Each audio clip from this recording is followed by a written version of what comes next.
Hi, I'm Dale from DevSkiller. Welcome to part 3 of our Tech Recruitment Guide, the 10 steps to making great technical hires. If you haven't already, be sure to watch parts 1 and 2 of this series where we covered the first 6 steps, including writing the perfect job description and interview tips. Download DevSkiller's complimentary ebook, The Essential Guide to Technical Hiring Success, from the description below, which will provide you with more information. Step 7 of our 10-step guide is the decision and offer. Here, the representatives from your HR and IT departments should continue to collaborate together. The decision is based on 2 factors: how suitable for the company your HR department deems the candidate to be, based on their behavioural interview answers, and how well the candidate responded to the challenges posed to them during the technical interview, as decided by the IT department. If the HR and IT departments agree that the candidate performed well in both interviews, they will most likely be offered the job. If the candidate has some of the necessary skills, but not all of them, then HR and IT need to sit down and discuss exactly how crucial the skills that the candidate is lacking are and how long it will take to learn them. They need to decide whether or not the candidate can still perform the role. Remember, as long as the skills are reasonably teachable, then the candidate can always acquire them over time. Pro tip: if the candidate doesn't have all of the required skills, offer them the position but with less money on a trial basis. Explain to the candidate that they can still receive the original amount after the trial period ends, provided they have learned the necessary skills required of them in that time. Any negotiations on salary need to be handled by the IT department, not HR. This is because it's IT who can explain exactly what is missing and what the candidate needs to do. It is also most likely going to be the same IT person in charge of making sure that candidate has learned those skills. Adjust your expectations based on the number of hires you need. If you are only hiring for one person, find the most suitable candidate, the one with the most experience and the most impressive skill set.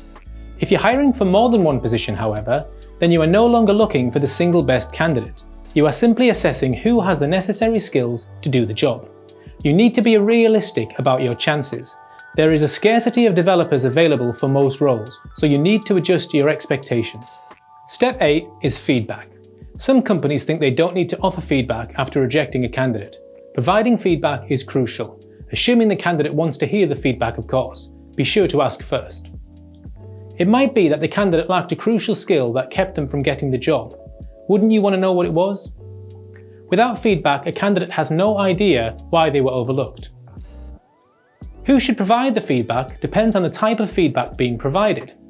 If they are being offered the job, it's fine that any feedback comes from the HR team.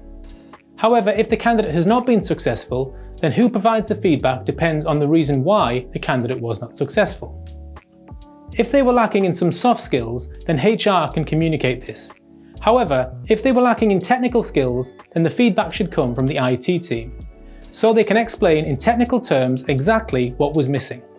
Remember, for consistency, the candidate should always meet with the same 2 representatives throughout their recruitment process, one from HR and one from IT.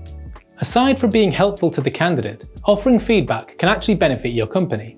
It's a chance to show that your company is helpful and honest, which creates a good candidate experience. A rejected candidate who is treated well might well recommend the role to one of their friends who is also a developer, and they might be your next hire. Pro tip: if you come across a candidate that you like, but they don't possess all of the necessary skills and you don't want to offer them the job just now, give them feedback and ask them to come back in 6 months. That way, good candidates don't slip through the cracks and you're improving your chances of finding the right candidate next time. Step 9 is onboarding. Effective onboarding in technical recruitment can be divided into 2 sections: HR-related onboarding and IT-related onboarding. HR onboarding is a more general onboarding process.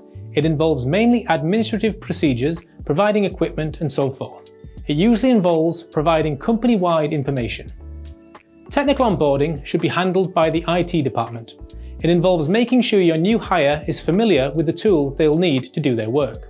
This includes control systems, the software they'll be using, technological environments and processes. This kind of project-related onboarding is firmly in the sphere of IT and should not be left up to HR or passed over as unimportant. The final stage of the technical hiring process is the decision of whether to keep the candidate on after their probationary period ends. Don't wait until the probation period is over for offering feedback. This is not helpful for either party.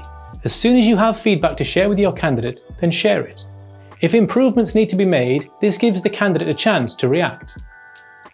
Pro tip: if you know that you want to terminate a new employee's contract, then communicate this straight away.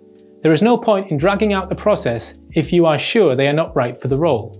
You might as well start looking for your new hire and let them start looking for a role they will be more suited to.